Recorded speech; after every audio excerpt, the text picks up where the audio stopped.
And I'd like to welcome you to today's webinar, which is called The Key Role of Classification. We're going to be spending the next hour to hour and a half really going through a lot of details about how to classify products under the ITAR and EAR.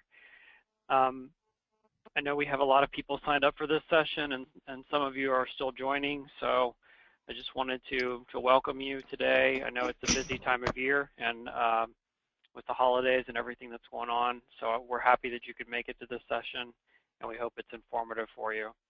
I just want to spend the first few minutes while people are still joining going through a few housekeeping items that we like to cover in advance of all of our webinars.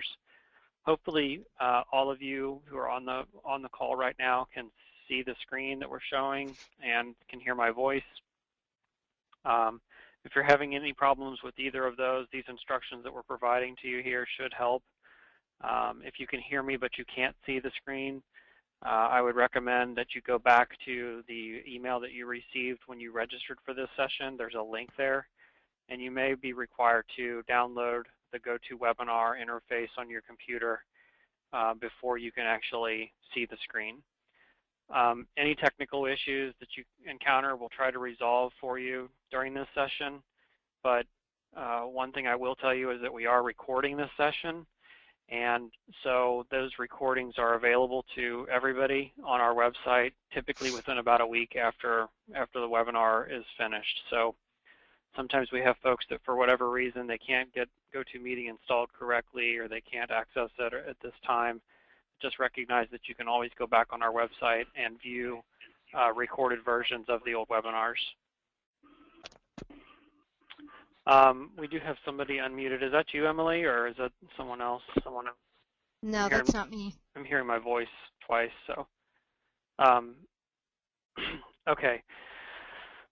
For questions, everyone right now is muted on the call. We do that because it just facilitates things easier, and but at the same time, we want to have interaction with all of you, and we want to make sure that we can answer your questions and have dialogue. So the way we're going to facilitate that and do that is through the Q&A toolbar that you see on the GoToWebinar interface. That is your ability to submit questions to us. You can also use the chat feature there, and we will be pausing at various points throughout this session to review those questions and answer them, and we will try to get as many questions answered as we can during the time allotted. If your question is too complex to address, we will probably offline it with you and table it for now for the purposes of moving on for the rest of the group, and we'll be happy to address any specific detailed questions with you all after the session's over. One of the questions that we always get, and I like to address it up front, I kind of already talked about it, but people always ask us if we will be sending a copy of the slides out. We used to actually email copies of the slides, and then we got a little bit smarter about it, and now we just post them on our website. So the answer to that is that the slides are available. They will be available. They're not right now. But about a week from now, if you go to our website, which the address is right here, you go into the webinar section, there's a section called Archived Webinars. That's all of our past webinars that we've ever hosted. From there, you'll be able to look up this session from December 9th and not only view a recording of it, but you can also download the slide presentation. So hopefully that answers that question for all of you. You will be able to access the slides. We just ask that you use those for internal purposes only. They can't be sold or reused for people outside of your organization because they are copyright for export solutions. But hopefully that alleviates any burden you may feel of capturing every slide or trying to take copious notes during the session. So today, you already heard her on the phone, but I would like to just introduce Emily Armstrong. She's going to be taking us through this material. Just to give you a little bit of background about Emily, Emily has over 15 years of experience working in import-export regulations. She has extensive knowledge in helping companies apply EAR, ITAR, OFAC, and customs regulations to their processes and operations.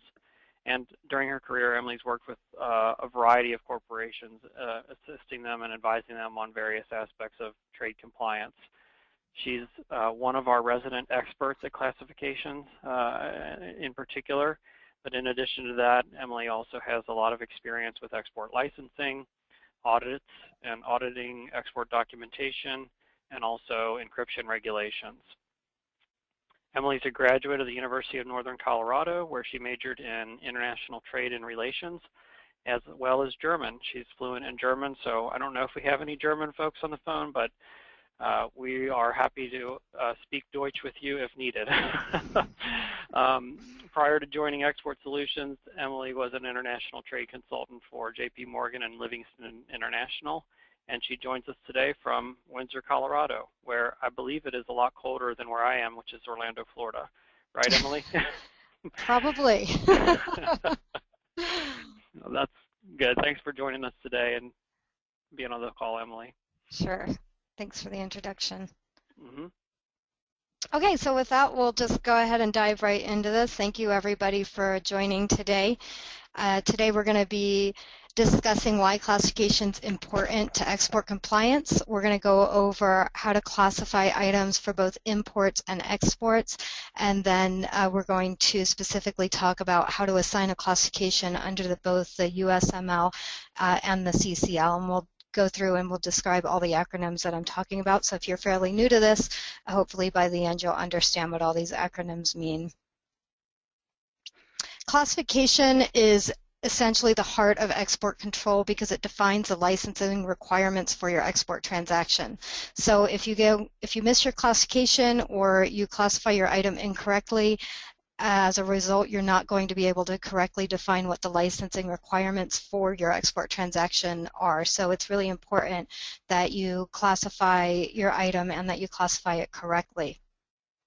Classification also defines your duties paid on imports coming in. So we're talking about HTS numbers here.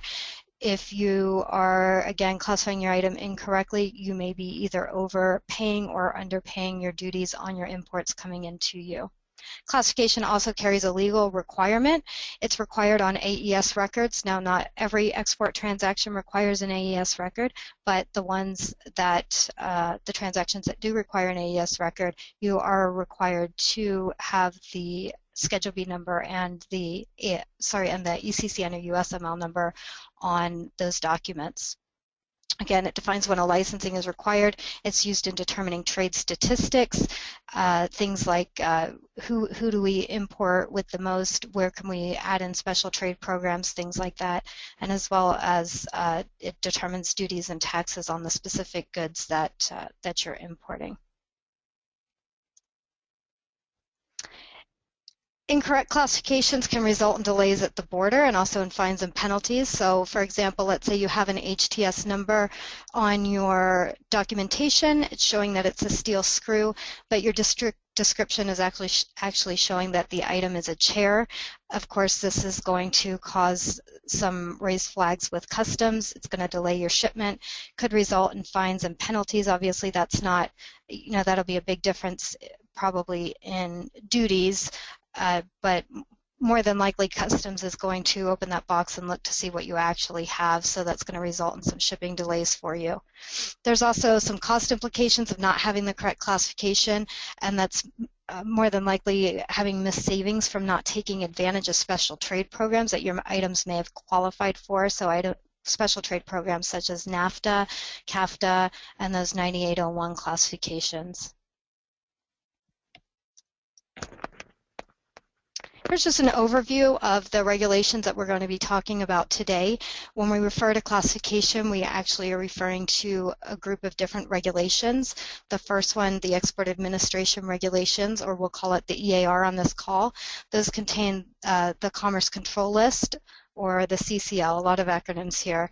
And then the CCL is going to list your specific export control classification numbers, usually referred to as your ECCN. Next, we have the International Traffic in Arms Regulations, or the ITAR. That's where the United States munitions list is, and the classification under the ITAR is referred to as the USML category. We also have the International Trade Commission. That's where the Harmonized Tariff Schedule, or the HTS numbers are listed. And then lastly, Census Bureau, which houses the Schedule B. So the first objective of classification is to determine which of the regulations control the item that you're exporting. The EAR controls items which were designed for commercial use. These items can also be used for military purposes, but principally they are designed for civilian use. So you may have what we call a dual-use item. You may have, for instance, a microprocessor that was designed for a civil use, but the military uses it without making any specific changes to it. That would be considered to be a dual-use item. So dual-use commercial items are under the EAR. Next, we have the ITAR. The ITAR controls items which were designed for military uses. So it also controls items that were initially designed for commercial applications, but were then modified for a military application. Typical items that you'd see on the USML would be tanks, F-35 aircraft, missiles, things like that. So things that have a primarily the military use to them. Items are controlled differently between the EAR and the ITAR. So if you have an item that is on the USML, that item's going to require a license or a license exemption in order to be exported. In the EAR, though, your item, if you have an item that's controlled on the CCL, licensing is going to be different. It's going to be determined by the ECCN itself, as well as a specific country that it's going to. So destination and the ECCN is a key under the EAR in determining whether or not a license is required.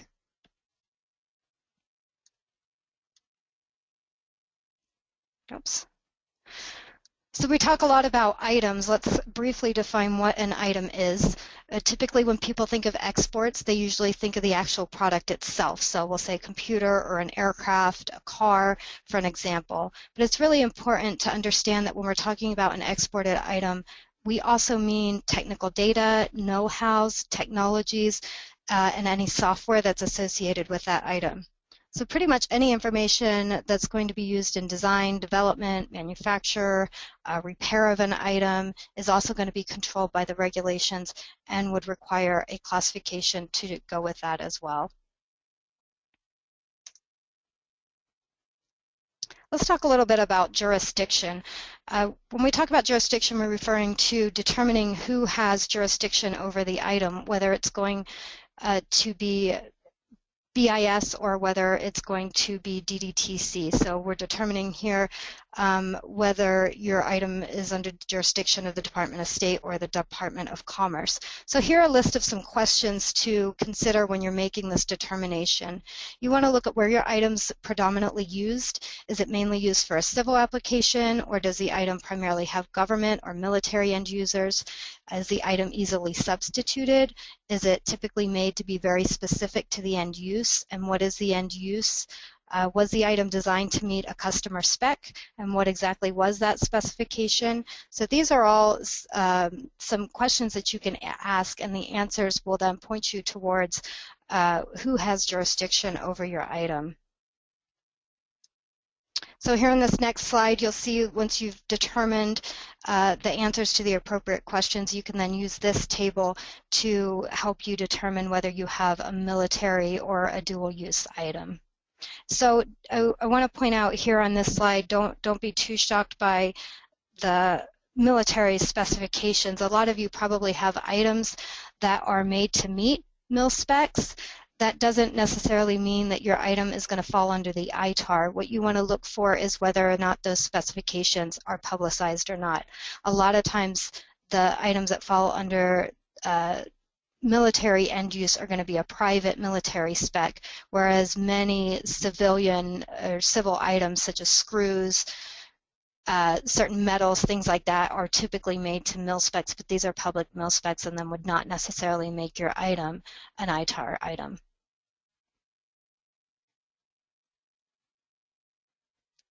So let's talk next specifically about the ITAR. What's covered under the ITAR? The ITAR regulates three things: defense articles, defense services, and defense technology. And then these items that are covered under the ITAR are defined on the United States Munitions List, or the USML.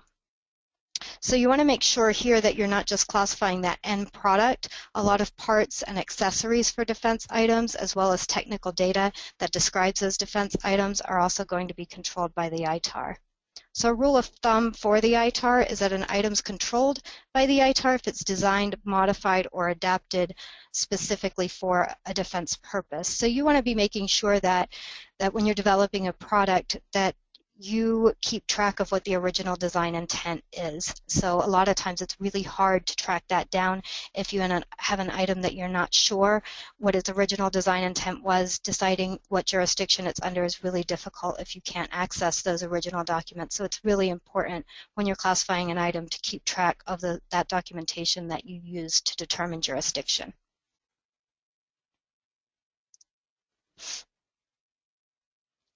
So it's important to not only look at what the ITAR does cover, but also what it doesn't. So an item that's not on the USML or an item that hasn't been specially designed, configured, or adapted for military use would not be considered ITAR. Also, as we talked about, commercial or civil items that are not on the USML are also not under jurisdiction of the ITAR. So if you're in doubt as to whether your item falls under the ITAR or falls under the EAR, you can always submit a commodity jurisdiction. But while you're waiting to do that, you want to make sure that you're treating it as ITAR controlled because that's a more restrictive control just in case. So as you're waiting for a commodity jurisdiction to come back, treat it as ITAR controlled until you get the results of that. And just for those on that may not be familiar with commodity jurisdictions, we'll talk about it a little bit more in depth later. But essentially, it's something that you submit to the Department of State with the right technical specifications about your product, and then they will determine who's going to have jurisdiction over that item.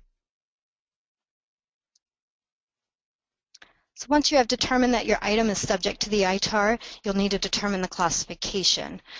Controlled items on the USML are going to be in Part 121 of the ITAR.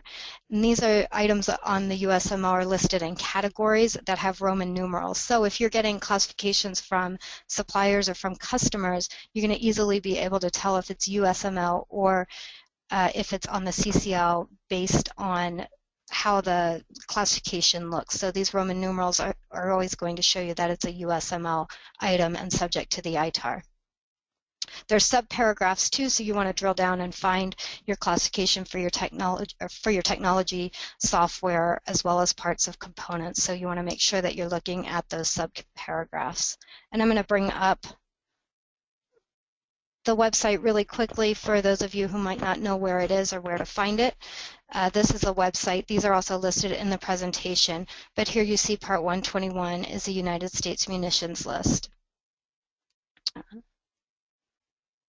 Might come up a little bit slowly. So this is going to show you the USML and what's covered on there. So you're going to start in Category 1, and then when we refer to subparagraphs, you're looking at A, B, C here.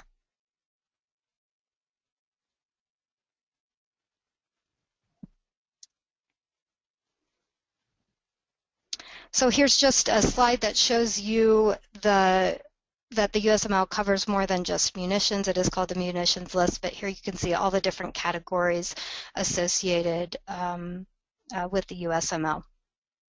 And on the next page too, there's 21 categories in total. Category 21, you'll see, is very rarely used, but this is something that the Department of State has set aside to control anything that they want to control here. I've never seen this one used, but it is there, so just take note of that. But you'll see all the different items that are covered on the USML here. Obviously, when you're classifying, you can drill down to where you think your item fits. There's no use in starting at Category 1. If your item, isn't a firearm, you want to move down to the next category. So if you have an aircraft, you're going to just go ahead and skip to Category 8 instead of wading through all of the categories before it. If you're exporting an item that has an asterisk beside the USML category, and we saw this in the example that I pulled up quickly. So here's some asterisks here. That's going to tell you that that's significant military equipment.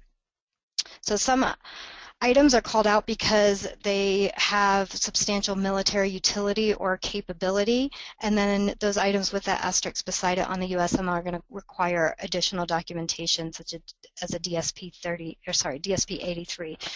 in order to get that license. So that's why it's important to go down to your subparagraph and see exactly what's controlled, as well as make sure that it's not a significant military equipment item.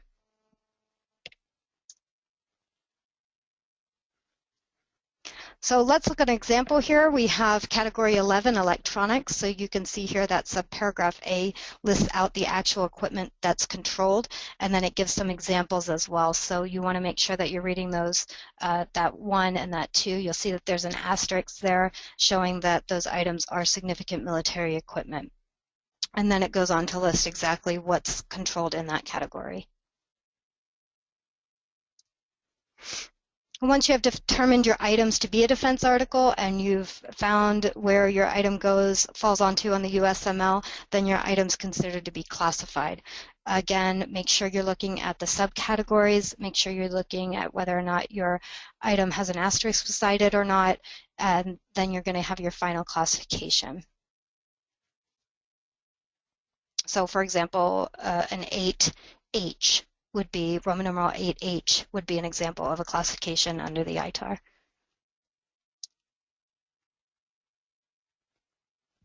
Do we have any questions so far on the material that we've gone over?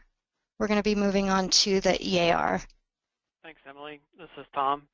We do have a couple folks who are submitting questions through the questions toolbar on GoToWebinar. And just as a reminder, folks, if you do have questions moving forward, this will be our first stopping point. We'll have a couple other ones, but I would just encourage you to type those questions in and we will get to them as we can. The first question, I think you had mentioned this early on, Emily, but somebody just wants to know, what is an AES record?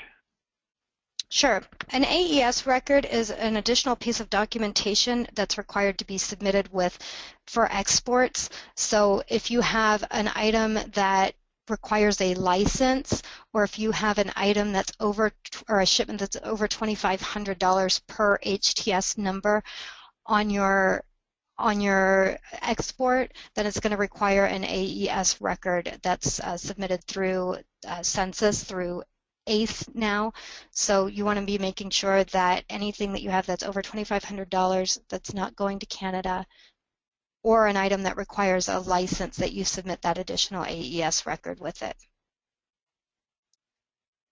Great, thanks. Just to add to that, a lot of folks, if you use freight forwarders, these forwarders can submit AES for you. But you want to ensure that they are doing that, and if they are doing that, you want to make sure that the information that they're filing on your company's behalf is accurate in AES.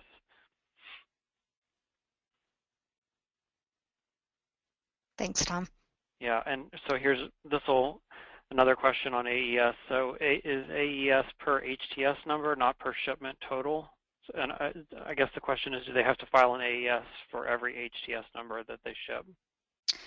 So the AES record, it's $2,500 per HTS, so it's very possible that you could have a shipment worth $3,000, but none of the HTS numbers individually total up to be $2,500 or more. Then in that case, unless that shipment required a license, then you wouldn't need to file an AES record. So the AES record is per shipment, but determining the value, it's determined per HTS number, not per total of that shipment. Okay, thank you. The question about ITAR controls, and just so you know, folks, there's total anonymity here. We're not going to call out anybody's name or company name when you submit questions, so hopefully that lets you know that you can submit questions without having to worry about being singled out, and there is no such thing as a stupid question either, so we'll take these as they come. But the question is here, can software itself be treated as an article under ITAR without any other hard products associated with it? Well, typically the software that's controlled is controlled dependent on the hardware that it goes with, the hardware that it helps run, or that it stores the technical documentation for. So typically your software is going to be associated with the hardware, but there are some cases, specific encryptions and things like that, that will fall under the ITAR solely under software. Mm-hmm. Great. Next question here, can my product be classified as both ITAR and EAR? No, your item's going to fall under either the jurisdiction of the ITAR or the EAR, but it is not going to be both. Great. We have more questions coming in, but in the interest of time, let's move forward. Some of them are addressing the EAR, and we'll talk about that next. And Okay. then we'll stop again. Thanks, Emily. Sure.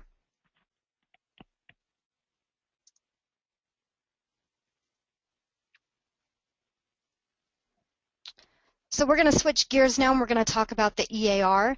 When we talk about the EAR, we're talking about the Export Administration Regulations, and this is a set of regulations that's governed by the U.S. Department of Commerce's Bureau of Industry and Security. So that's kind of a mouthful. A lot of times you'll hear me say it's under the jurisdiction of BIS or the Department of Commerce. So just keep in mind that BIS stands for Bureau of Industry and Security, and it falls under the Department of Commerce, and then they control dual use or commercial applications.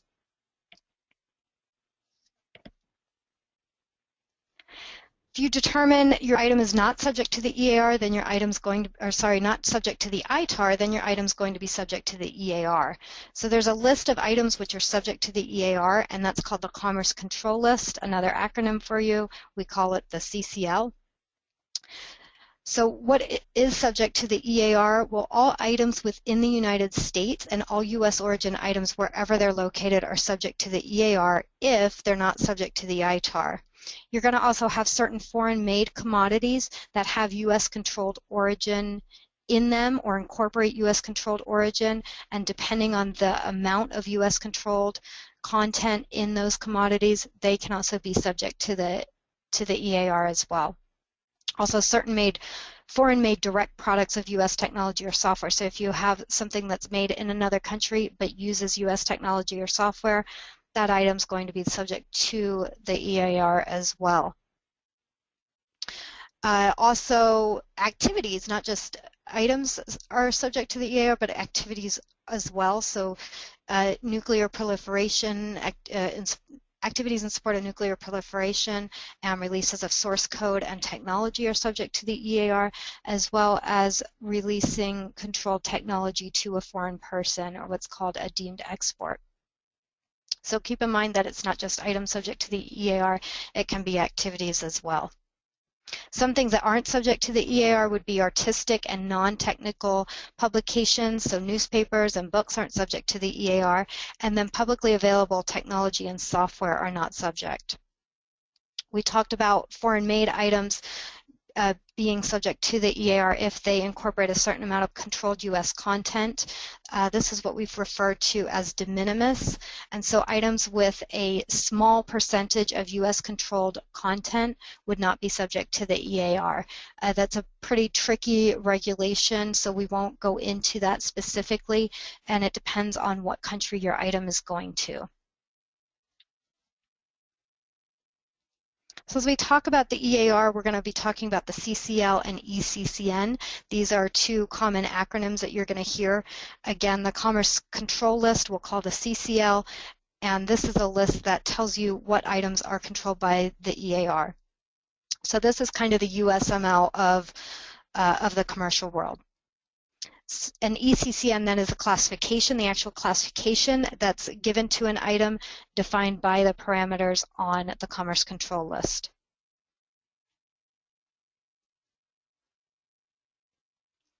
Let's talk about what exactly an ECCN is. ECCN stands for Export Control Classification Number. It's a 5-digit alphanumeric number that identifies exactly what your item is or what your technology or your material is. So the ECCN, as well as the destination, is going to determine whether or not a license is required, and then or what exceptions could be applied to that. If you have a commercial item every item that's exported must have an ECCN.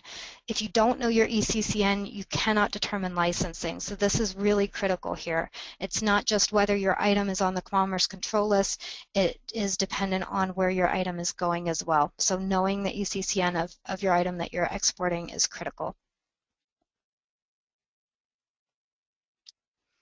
The classification of a civil or a dual-use item starts with the CCL or the Commerce Control List. The Commerce Control List is where the ECCNs are located. So I'm going to just pull this up quickly to show you.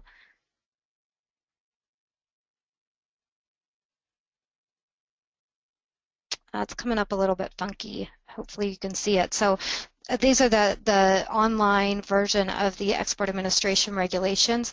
You have the Commerce Control List Index, category 0 through 9 are the categories on the Commerce Control List. So you're going to start with where your item may fall. Obviously, if you have an aircraft, you're not going to worry so much about looking in category 3. You're probably going to go right to category 9. So looking at those categories and your item is going to help you narrow down where to begin looking on the Commerce Control List.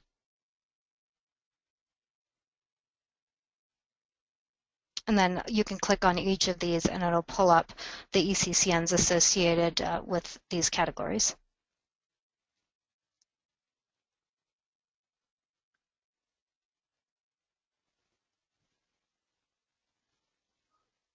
Uh-oh. Let's try this again.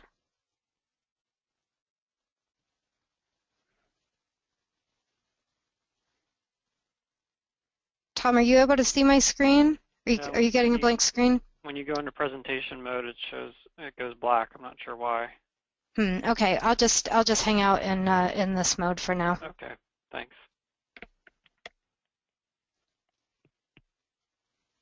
So here's an example of what an ECCN looks like. Again, if your suppliers are giving you a classification, it's going to be easy to tell whether or not you have an EAR or an ITAR item just from the structure of the classification. So here 0A998, an example of an ECCN, whereas an example of a USML category would be a Roman numeral 8 with probably a small h or a small letter beside it. Also, we'll talk a little bit about EAR 99. That is an example kind of a funky ECCN. Most of them will follow this 5-digit rule, this 0A991, 5A991, things like that. But EAR 99 is also an example of an ECCN classification.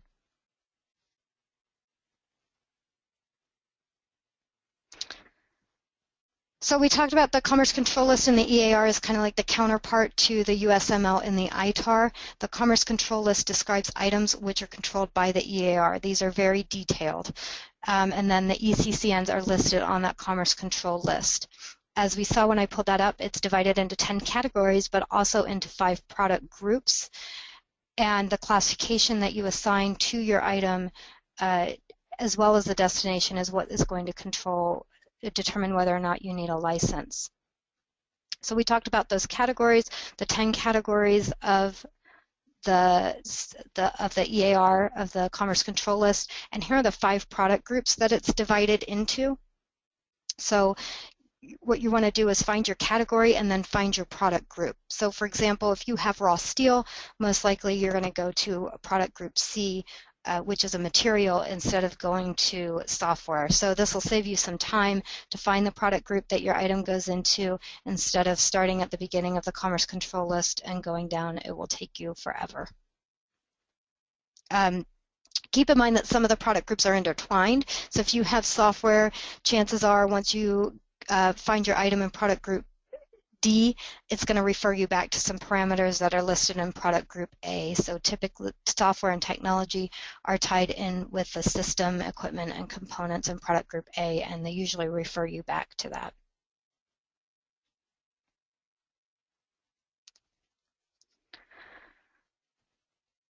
So the question typically is, how in all of these ECCNs do I find my item? And I want to give you a couple hints to help make your search easier. the first one you want to start with is to ask the item's originator. A lot of times they already have the item classified, or at least you can find out more specific technical parameters from the item's originator. Now, keep in mind that if you're using the originator's classification, you're still responsible for that classification, so you want to be making sure that you agree with that classification. So a lot of times we'll call up an originator and they'll say all of our items are EAR 99. If that's the case, you really want to look to make sure that those items aren't on the CCL, because ultimately you're going to be responsible for that classification. Another way you could do, again, like we talked about, is using the product groups and categories to drill down. If you have an aircraft, you can most likely go right to category 9. If it's an item and not software, you can stay in product group A, and that'll really narrow down your list of choices. We'll see on this next page, you have an alphabetical index as well. That's found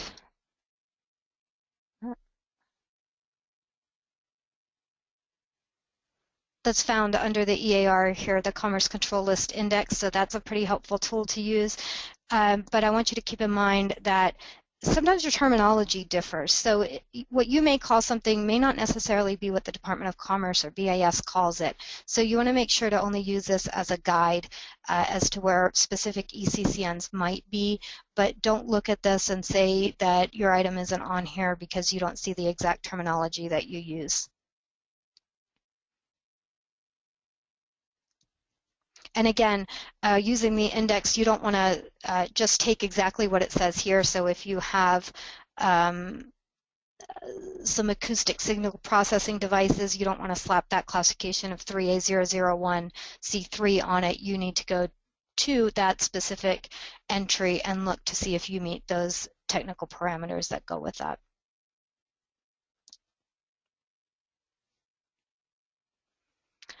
So once you've determined your category and your product group, then you're going to go into those specific ECCN entries and look at each subcategory until you find the ECCN which describes your item. And the key here is that it describes your item exactly. So if you don't meet those specific parameters in the subcategories, your item's not going to fall under the ECCN, under that specific ECCN. So we see this a lot, where a lot of companies will just take that heading, say my item is 3A001 because I have a microprocessor, but they haven't looked at those specific entries. So even though you have a microprocessor, microprocessors are called out in 3A001, if you don't meet those specific parameters in those subparagraphs, then you're not going to fall under that ECCN. So it's really important that you read those subparagraphs and not just stop at that top level.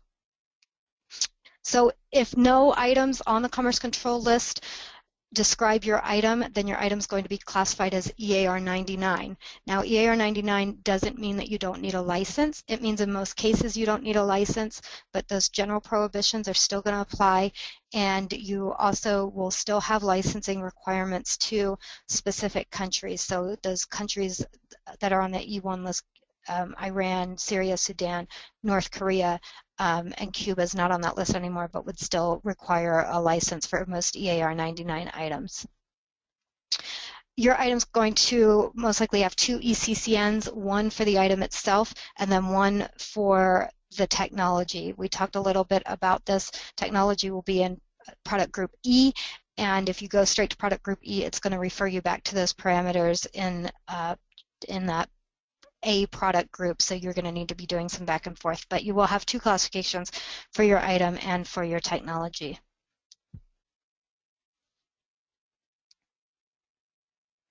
Again, can't say this enough, you need to know the ECCN and the destination of your item in order to determine the licensing for it.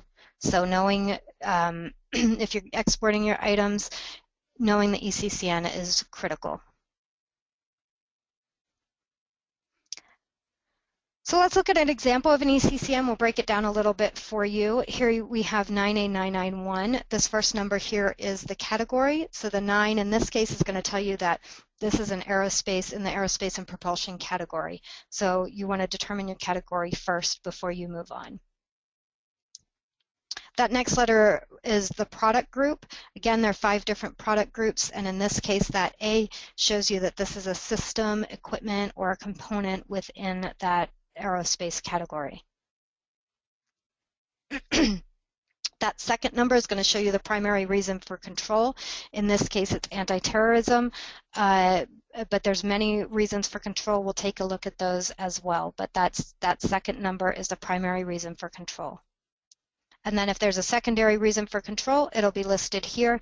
It'll be, if it's the same reason for control and there's just one reason for control, then it's just going to repeat itself. So here that second 9 is showing you that there's only one reason for control, which is AT or anti-terrorism. So here are the different reasons for control. You'll see these in the ECCN entry, and we are going to be looking at an entry, so I will point out these letters as we see them, but these are the reasons for control. If you go to 738.2, you can see this as well. And then that last digit, that fourth number, is just going to differentiate between entries. So 9A991 is for a certain aircraft. 9A992 carries the same controls, but it covers canopies and harnesses, so slightly different items are controlled under that other ECCN.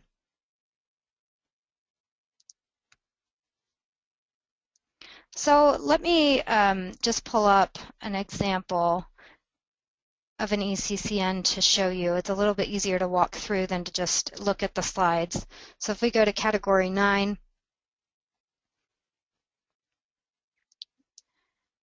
it may take just a little bit to come up. Hopefully it'll come up for us.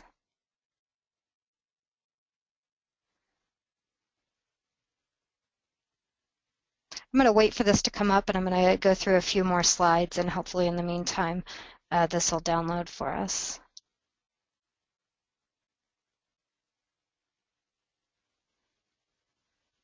So, oh, here we go.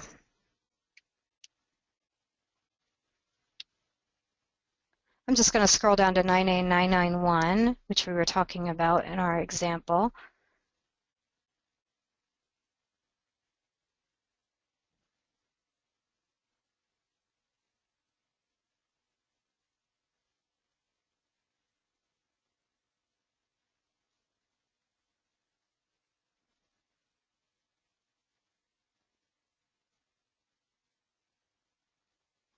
Okay, so here's 9A991. Here's an example of what an ECCN category looks like. Anything that's in quotes here is going to be defined in Part 772 of the EAR. So if you're not exactly sure what they mean by parts or components, or you want to know exactly what's called out, if it's in those double quotes, go back to Part 772 of the EAR, and that will be defined for you. Also, let's see if I can find one in this entry, and I'm not seeing one. If you have something in single quotes, so just one set of quotes, that's going to be defined within that category, within that ECCN itself. So you want to make sure that you're looking at the categories, sorry, at the quotes and at the definitions. So here's going back to Part 772, aircraft was in double quotes. So here's what you would find if you went into Part 772 of the EAR. Here's that definition. So let's go back to 9A991. Here you have notes. It's really important to read the notes. There's going to be things that are excluded in the notes. There's going to be extra additional information in the notes. So make sure you're reading the notes for the entry as well to see if your item is actually controlled there.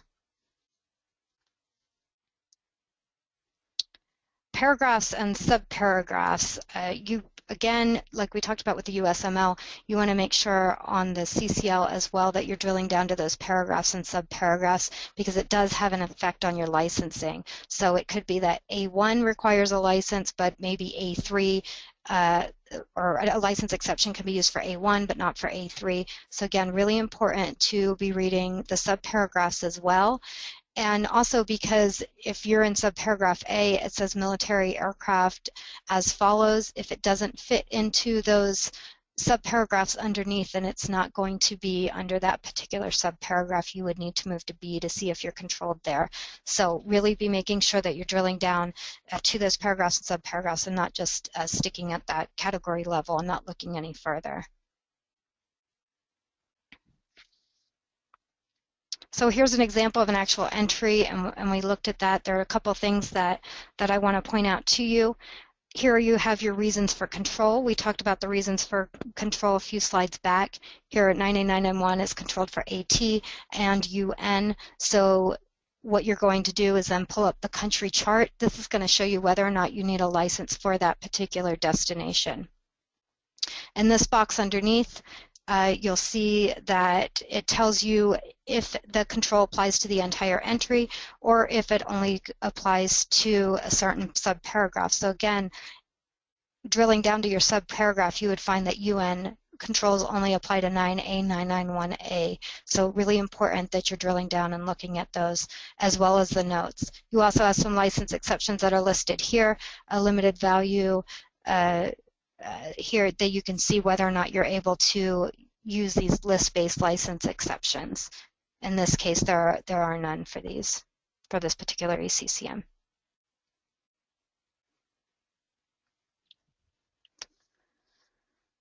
So we talked about classifying technology as well as products. In this particular example, say you have a 3A001, your corresponding technology is going to be 3E001. And again, they'll reference each other, so you want to make sure. Just because you have something that's 3A001 does not necessarily mean that your technology will be in 3E001. There are specific parameters, again, that surround the technology, just as there are that surround the product. So really be making sure that you're reading each of those entries. So here are just some hints that will help you in determining the correct ECCN. You can ask the item's originator, use the alphabetical index as a guide. You want to make sure that you're reading through the headings and then each paragraph. You want to make sure that you're reading the notes to the header as well as the technical notes, and then looking at those definitions if you have questions about those. A lot of, but let's take a pause for some questions before we move on. Great, thanks. So we have a few questions here. One of them is back to the ITAR, Emily. But the question is the ITAR that's on the State Department's website always current? And if not, how often is it updated? Yes, well, both. So what you want to do when you go into the when you go onto their website, you're going to have this section right here that says updated ITAR, and then you're going to have an official ITAR. So this is what they publish annually, sometimes a little bit more what you can get in the book form. This is the one that's not always current. So what I would suggest is making sure you go to the section that says updated ITAR, and that's where it will be current at. Okay, thanks. Another question here. We are a Tier 1 supplier to military primes. Are we safe to follow their lead in determining ITAR applicability? For example, some of our drawings call out ITAR, but others do not. So again, if you are the exporter, you want to be making sure that you agree with the classification. So if you feel that they're a reputable company, you've looked over the information that they sent you, and you have reason to believe that they're correct in knowing that's a USML item, then you can go ahead and use that. But if you're the exporter of record, that classification is your responsibility. So you really want to make sure that you're agreeing with what they're giving to you. Yeah.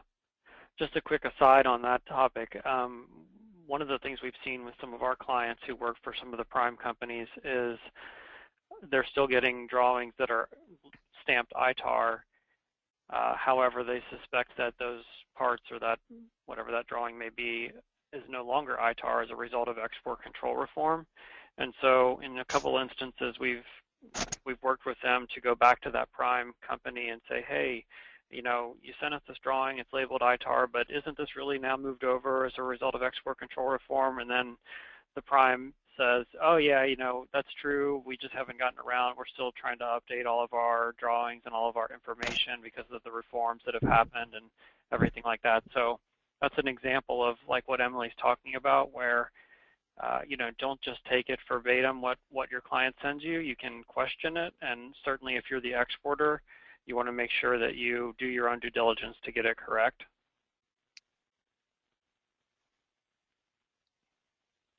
The next question, I think you kind of already addressed this, Emily, in one of your slides about how to go about it, but just to sort of revisit, who is most likely the person to classify items? Different companies do it different ways. A lot of times, in most cases, it's the export compliance people that classify the items going out. Some companies have really trained their engineers on classification, and the engineers do the classification. So it really depends on the structure of your company and how you've decided that that would be handled. So when the export compliance personnel are doing the classifying, you, most cases, will work very closely with your engineers so that you have the right technical parameters that you need to classify. Okay, thank you. This next question is about software. If publicly available software is not controlled, does that only mean the software available for free? For example, open source software?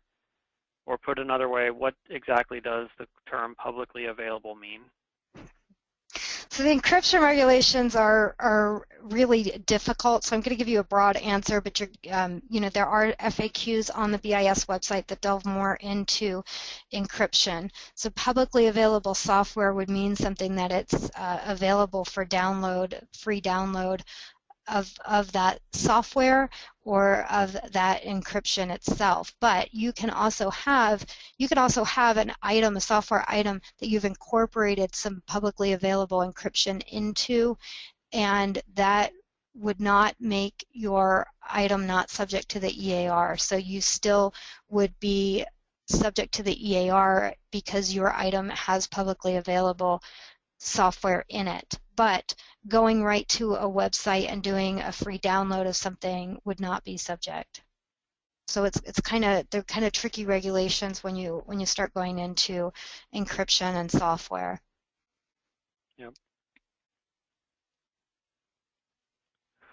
Another question here about the CCL. What CCL category would a part intended for use on a motorized ground vehicle most likely fall into? Gosh, so what I would do is just in that kind of case, I'd pull up the EAR and I'd just start looking through these. Some ground vehicles, so the trick is these aren't always real intuitive. A lot of ground vehicles can fall under category A, so armored ground vehicles a lot of times are category 0. So that's kind of a case where you would want to pull up the index, or a lot of companies put out a searchable CCL, so you can Google searchable CCL and a couple companies will come up that have that for free that you can do a control find. That's really helpful to help you narrow down some of the categories. But I would start in category 0. It's possible that they may be in some of the other categories here, but I know that ground vehicles fall into 0. Great, thanks. Okay, Sure. We can keep going with the material and we'll stop again for questions in a little bit. Okay. So we talk a lot about classification, and in most cases, exporters are allowed to classify the item themselves. And classifying can, as we talked about, incorporate a lot of different things, looking at the different technical parameters, going back to the origin, things like that. So here's just a couple websites that can help you sometimes in determining classification if you're stuck. The Department of State, if you follow this link, it'll take you to commodity jurisdiction determinations that have been performed for other companies.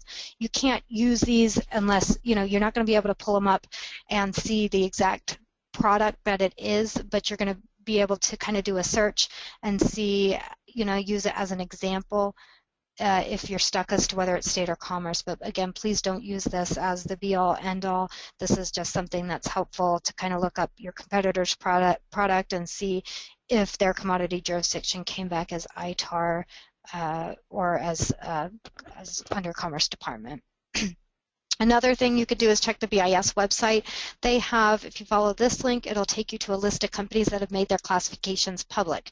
Again, it's still up to you to have the correct classification on your paperwork, but this can be very helpful, particularly software companies, Microsoft, HP, Cisco, they all make their classifications public. So if you have software from them, Apple, you can go to their specific websites and use their ECCNs. Again, do some due diligence to make sure that you agree with it. But from what I've seen, those software classifications from those companies are typically pretty reliable. So these are just some helpful tools for you.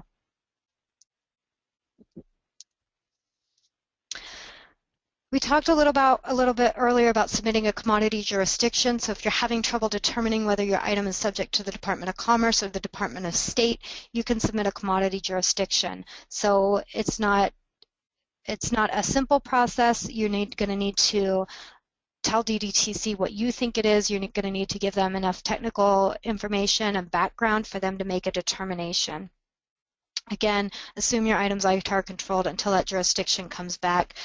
And a commodity jurisdiction can take anywhere from 2 months to a year. So just make sure that you have all of the information that they will need so it doesn't get returned without action, that you have given them enough technical information and enough background on original intent or the origin of the item so that they can determine what jurisdiction they want to control that item. So this slide may be jumping the gun a little bit. You can submit a commodity jurisdiction for the Department of State to determine if it's under the jurisdiction of the ITAR or the EAR, but you can also submit a commodity classification review or a CCR to the Department of Commerce, and they will determine the ECCN of your item. It's kind of a similar process. You need to give them the technical specifications. You need to let them know what you think the classification is and why, and they will come back with a determination for you on the ECCN of the item. So again, as a commodity jurisdiction, will determine jurisdiction of your item, and submitting a CCR will, or some people call it a CCATS for software, will determine the ECCN of your item. So these are just different tools to use if you're stuck on figuring out your classification. Okay, so switching gears a little bit now, moving away from ECCNs and USML categories, we're going to talk briefly about Schedule Bs and HTS numbers. Schedule B numbers are used for exports for statistical purposes. So when you're exporting an item and you're filling out your AES record, the Schedule B is what they're going to use to determine the trade statistics. So when you hear of trade deficits, that's where that information is coming from. Census updates the Schedule B codes on an annual basis, and anything that you're exporting that's tangible is going to have a Schedule B code associated with it. Here is where the Schedule B can be found. Let me just pull up the actual website for you. So here it's separated through sections and through chapters, and this is the online version. So for HTS, you can, and Schedule B, you can get paper copies, but they do change, they are updated. It is an extremely thick book, so I would just either, if you work specifically in a certain chapter a lot, that you print out that chapter and that you make sure you keep it updated, or just use the online version. You can also access, you see in my screenshot here, you can access a search tool that will help you determining your Schedule B. In this case, and I think I brought it up, let me see. Search engine, you can put in some characteristics of your product or describe your product and hit classify, and it'll give you a few examples of where your Schedule B, what your Schedule B might be. Again, this leaves room for a lot of error because it is a computer, so if you don't describe your product exactly or you have a few nuances, you're not going to get the correct Schedule B. So what I would do is use the search engine just as a tool of where your item may fall, and then actually bring up the Schedule B and look to see if that matches what item you actually have. And then you can see down here, you can also access old copies. So when you're looking at the Schedule B, make sure you're in 2015 because again, they are updated annually. But if you have an old classification and you want to look at it, you can go back to those older versions of the Schedule B on their website.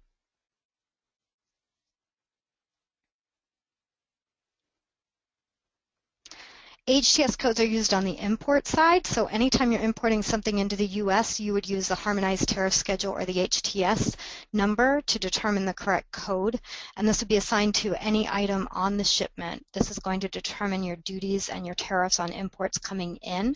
Those first 6 digits of an HTS code and a Schedule B are standardized worldwide, so if you have you're receiving goods from China and they've correctly classified that item, those first 6 digits would be the same for that item on the US side, and those last 4 digits are what's going to determine the US statistics of the item, so those last 4 digits are going to be different. HTS also is updated annually, so usually in January you want to go check to see if any of the HTS or Schedule B codes that you typically used have changed. So you can get the HTS online or in hard copy. Again, so a lot of vendors are going to sell the hard copies with binders and they will send you the updates, but it's very hard to keep track of the updates. It's a very cumbersome book. So again, what I would suggest is if you can use the online version, if you're more of a paper person, just print out the HTS chapters that you typically use and look at that. But you can order them for a cost from different vendors. And then here's the link to the US HTS. I'm going to bring it up. We're going to kind of skim over this. We're not going to look a whole lot. We're not going to look at all actually at the general rules of interpretation, at the section notes. That's a totally different, longer webinar. So we're just going to focus on looking through the chapters. But keep in mind that the HTS does have section notes. You want to make sure you're reading those. You want to make sure that you're reading the chapter notes because it's going to give you definitions and it's going to tell you what's bumped out of that category. So very important with all of these regulations to be looking at those notes. So what are the main differences between the HTS and the Schedule B? Well, Census has said you can use the HTS on your AES records only if the HTS code matches the Schedule B. So some HTS codes and some Schedule B codes are the same, but there are a lot that are different. So if you have ones that are different, then you're going to have to use that Schedule B number for your AES because that is an export record. If you do both imports and exports, a lot of companies will choose to classify for HTS and Schedule B and have 2 classifications on their classification matrix, just so they have the correct one depending on the circumstance, whether it's being exported or being imported. There are also some HTS codes that can't be used for exporting, Chapter 98, for example, repairs and returns. And if that's the case, you'll see this little notice below that'll tell you that that specific HTS code is not going to be able to be used for exporting. That's an import code. So the HTS structure was developed by the World Customs Organization. So again, most countries follow this up to 6 digits. There are 21 sections, and each of those have specific notes. So you want to, again, be making sure that you're looking at those notes. So you'd start with the section that applies to your product, and then move on to that specific chapter under that section that would apply. Chapters 98 and 99, like we talked about, usually aren't available for exporting. These are for repairs and returns, so keep that in mind. So just kind of want to show you quickly the structure of the HTS. It's kind of an indented paragraph sort of format. The first 2 numbers is going to be the chapter that you're in. So when you go to the website, you're going to see that heading 8801 and then that subheading 8801.00. So these are what's going to be the same for all countries, but then again, as you move to those 8th and 10th digits, those are specific to the United States. Some countries are going to also have additional numbers, so it just depends on what the country is, but the US is always going to be those 10 digits. So what you're going to do is you're going to pull up the chapter where you think your item goes. Again, there's also an index. that you can look at to help you of where your item may fall into, but you're going to, start with that heading and look. So for instance, if you have a hang glider, you're going to see in this heading you're falling under 8801.00.00. Then you're going to go down to that next indent here. It's kind of hard to see with my pointer, but and if you have a glider, then this is where you're going to stay, and then you're going to take that next indent in and determine whether you have a hang glider or a regular glider. If you have a hang glider, your classification would be 8801.00.0010. So again, follow this indent as you go. So if you determine you don't have a glider or hang glider, you can just go right down in a straight line to the spot where it says other, and that's where your classification is going to be. So it's an indentation system. A lot of times it helps to put a piece of paper there to make sure that you're following it straight down and you're not getting hung up in areas where your item may have the same wording but doesn't actually fall into that HTS.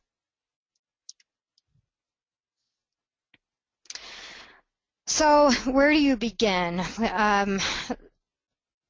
Google a lot of times is what I use. So if you have a part number, a description, and you don't know exactly what it's made of, or you don't know the parameters that the HTS is asking for, a lot of times you can find those specifications under Google, or you can ask an engineer or somebody familiar with that product. So for instance, if you have a screw, you're going to need to know whether it's steel, you're going to need to, or a different material, you're going to need to know the type of head it has and the diameter. So that's information that sometimes you can find by Googling.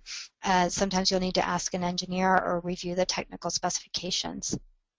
I sometimes tell people I Google for a living because there's so much information there that you can find out about a part that another manufacturer has made.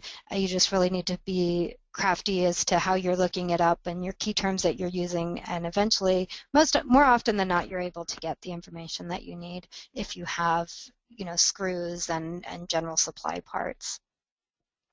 You can also request classification from the manufacturer. Again, some of them already have it classified. You can call them up, get the classification, just make sure that you agree with it. Another invaluable website is the customs ruling website. I'm going to bring that up for you. So, oh no, here we go. It's not going to come up exactly, but so just like you have under the EAR, you have a system where you can go and get the Department of Commerce to classify that item. You can do the same thing for HTS numbers. It's a process again, but what they do is they make the rulings. So if they've classified something, they call it a ruling. They make a ruling to go with it, and then you can pull up this website. It's not coming up, this website here. You can use the search bar on that website, and you can type in what you have and just read through the different rulings. You need to make sure that if you use that it meets the same technical parameters and things like that. But a lot of times I find it's a good place to start. For instance, if I have no idea where a laptop goes, I can search under that cross website, can put in laptop, and you're going to see a string of items that are classified, that they've classified, and that's usually a good starting point for you. So here's just a couple extra helpful tools for you. There's some explanatory notes. These are notes that go into way more detail than that is in the HTS itself. These are purchased separately, but they may be of use to you. That Schedule B search engine can be used to help you determine where your item might go. Again, just go back and look at that actual Schedule B to make sure that it matches what you have. Both of the Schedule B and the HTS both have indexes that you can use. You can sometimes find more information on manufacturer supplier websites, and Cross, again, is a really great tool for you to use to just get a general idea of where your item might go, or if you're between two, you might be able to find a ruling that'll help you out with that. So I already talked to you a little bit about customs ruling. So just like a CCAT or a classification request, you would have to provide the information for your products and where your item would fit into. So it's not just submitting a document that says, here, classify this. A lot of times you may have to submit a sample. You want to give them the rationale of where you believe your item falls, and then they'll come back with a formal ruling of what the HTS of your item is, and then it'll end up on that cross website. So they're free, and you can use these rulings for your other classifications as well. But keep in mind that if it comes back different than what you've been classifying it as before, you may have to pay back duties and fees depending on the differences in classification. So lastly, it's really important to document your classification. You want to keep a paper trail for you, but for also any questions that a government agency might have during an audit. This is kind of just a generic form that we use. You can make up your own. But it's really handy because if you've already classified something and spent the time and effort to classify it, you don't want to reclassify it a year from now when it comes back up again. You want to be able to do a control find either on a matrix, or sometimes you can house them in your ERP system and find that classification so that you can use it again and again. And as well, it's because HTS Schedule B numbers are updated annually, you can print this out or pull it up and look at it and update your Schedule Bs and ECCN or Schedule Bs or HTS numbers as needed. So again, really important to have a database to record your classifications and to record why you've classified something the way you did should a government agency come back and want to do an audit. So I always suggest having a rationale for each of your classifications. This is kind of your defense. So 2 years ago you classified something, you're not going to remember why you classified it as under a certain HTS or a certain ECCN. So having a rationale is really important so you can go back and say, oh, okay, I got that information from this particular website, or this engineer on this date told me that this is a steel screw, something like that. Just it doesn't have to be long. It's going to be more in depth for more difficult classifications, but a lot of times it can be simple as a few words to help you remember why you classified something the way you did. And if somebody were to question that, you can then go back and look at it and say, well, this is the information that I used to derive my classification. So here's an example. You want it to be a lot more specific than just Google or Joe said. You really want to make sure that you can go back to that website or go back to that information. So here's some examples of a couple good rationales per McMastercar.com or wherever you got that information from. This is a steel screw under 6 millimeters hex head, or per so and so on this date. This is designed specifically for a civil aircraft. Doesn't need to be really descriptive, but just enough that it will jog your memory, that you can go back and that you can look where you got that specific information should your classification be questioned. So that's all the slides that I have. I can open it up to questions. Great, thanks, Emily. I think we may have lost some folks. I think the HTS may have put some people into sleep, or maybe it's the post-lunch group, but the questions have died off. Hopefully you're all still with us. And just a general comment: we're painting big pictures here. These topics are, as you can imagine, very detailed. We have a whole 2-day training course that Emily leads on HTS classification. So there's no way we can possibly cover it all in this session, but hopefully we're at least giving you some of the guiding principles to use about this.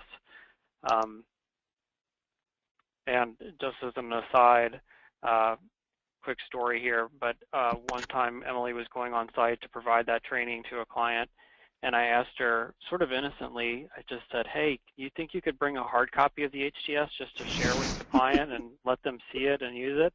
And I think after she picked her jaw up off the floor, she politely explained to me that it would require 3 extra pieces of luggage, and untold trees would have to die to print off the entire HTS. So that's why she's the expert and I'm not, folks.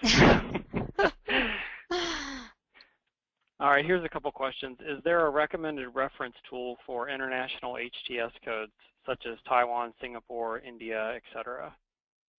Any place they can go to find that? Google.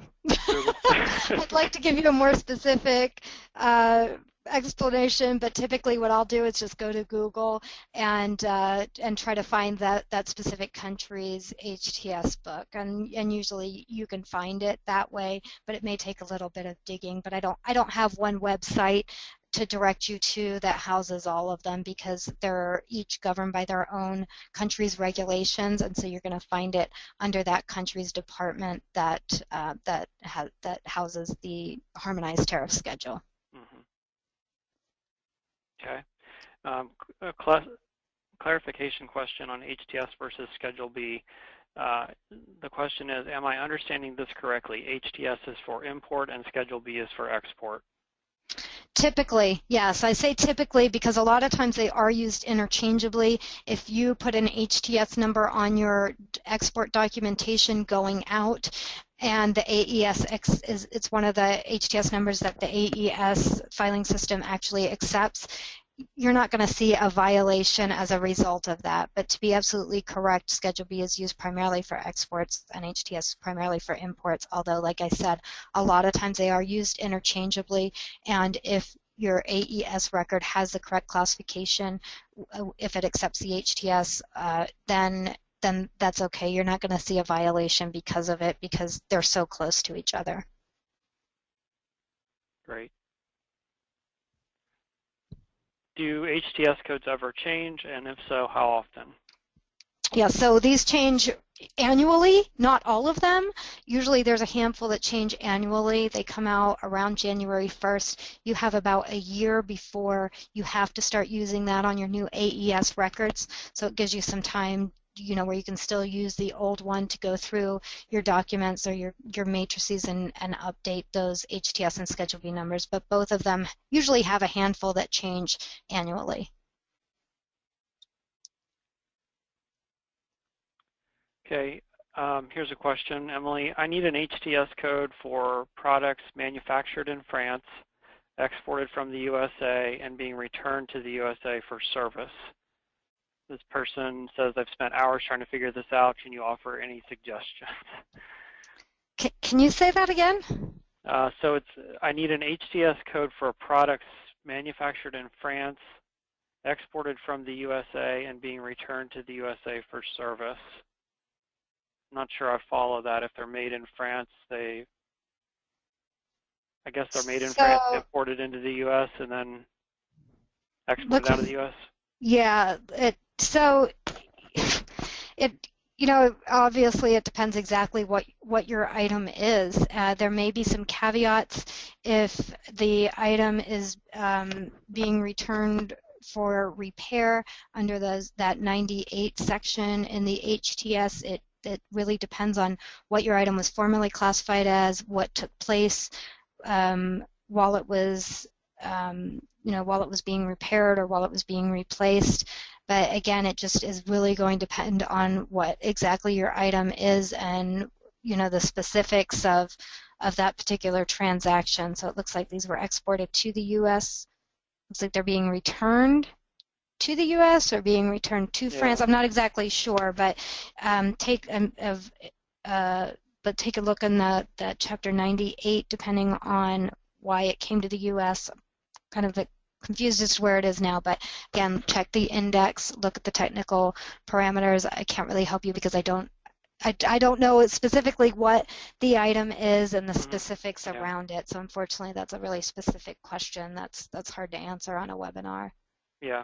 Well, if you'd like to contact us afterwards and try to give us some more information, we'll try to see if we can direct you better on that. But I think we're going to need more details and a clearer understanding to help you there.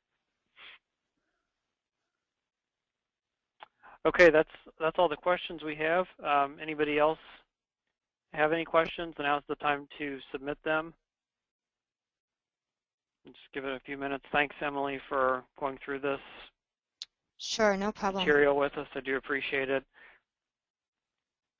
And just to remind everyone, this session was being recorded today. We we'll, within probably a week from today, have this available on our website. You'll be able to review the recording.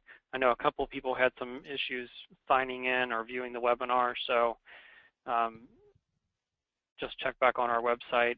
If you did miss any part of this, you can view the recording there. You can also download the slides and use those too for internal use at your company. So any other questions at this point? Going once, going twice? All right, thanks everybody. I'd just like to thank you again for joining us. Thanks Emily for taking us through this material and providing the information. It was great. Hope you all enjoyed it. We do host a series of free webinars throughout the year.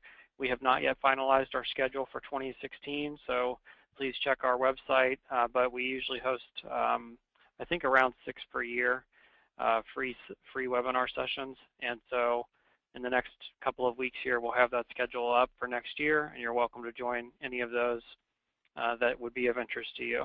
So I hope everyone has a wonderful holiday season. Thank you again for joining us, and please don't hesitate to contact us if you have questions or need anything else. Thank you. Thank you, everyone. Appreciate it. Thanks, Tom.